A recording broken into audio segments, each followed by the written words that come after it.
رب تعالیٰ فرماتا ہے کہ اللہ یہ چاہتا ہے کہ تمہیں ہر قسم کی باطنی ناپسندگی سے بھی دور رکھے اور ظاہری ناپسندگی سے بھی تمہیں اللہ تعالیٰ دور رکھے۔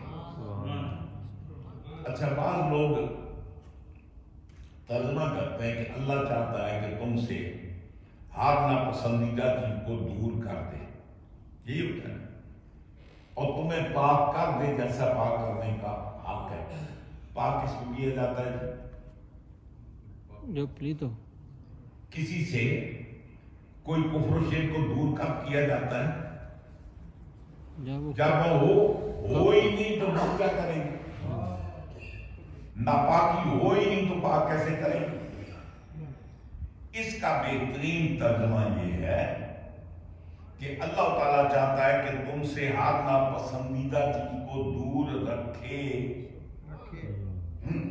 وَيُطَهِّرَكُمْ تَطْهِيرًا، اور تمہیں ایسا پاک رکھے جیسا پاک رکھنے کا اب بھی کوئی خامی نہیں ہے، آئندہ آنے نہیں دیں گے، اب بھی طہارت ہے، آئندہ طہارت پر قائم رکھیں گے۔ اب میں آپ کو بتاتا ہوں یہ معنی کہاں سے لیا ہے۔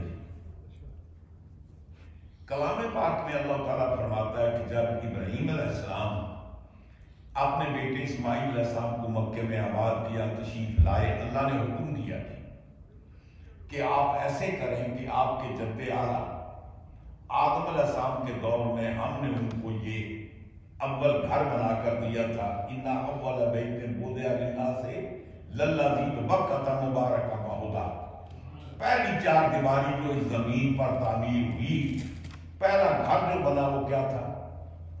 خانہ کعبہ۔ وہ کس نے بنایا؟ یا آدم علیہ السلام کے تشریف لانے سے پہلے فرشتوں نے بنایا، یا آدم علیہ السلام نے آ کر اس کو تعمیر کیا۔ طوفان نوح کے موقع پر طوفان آیا، وہ منہدم ہو گیا، اس کے نشانات مٹ گئے۔ رب تعالیٰ نے حکم دیا اسماعیل علیہ السلام، ابراہیم علیہ السلام دونوں باپ بیٹا مل کر میرے گھر کو دوبارہ تعمیر کرو۔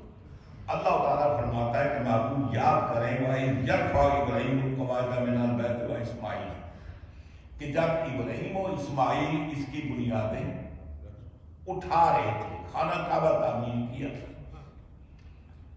اور اللہ تعالیٰ نے دونوں کو حکم دیا ان طاہرا بیتیا للطائفین والعاکفین والرکع السجود۔ اللہ تعالیٰ فرماتا ہے کہ اے ابراہیم، اے اسماعیل، اس گھر کو پاک کرو۔ کیا ناپاک تھا؟ ابھی تو بنا ہے، ابھی تیار کیا ہے۔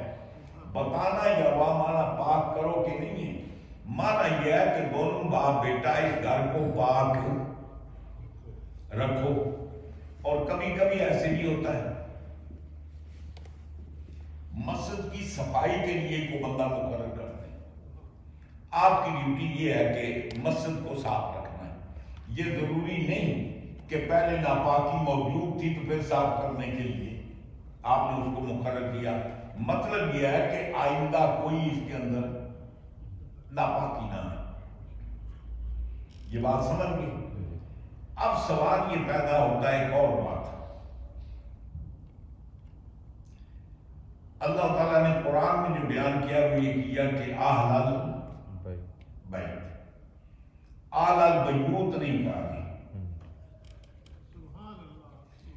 کلام پاک میں اللہ تعالیٰ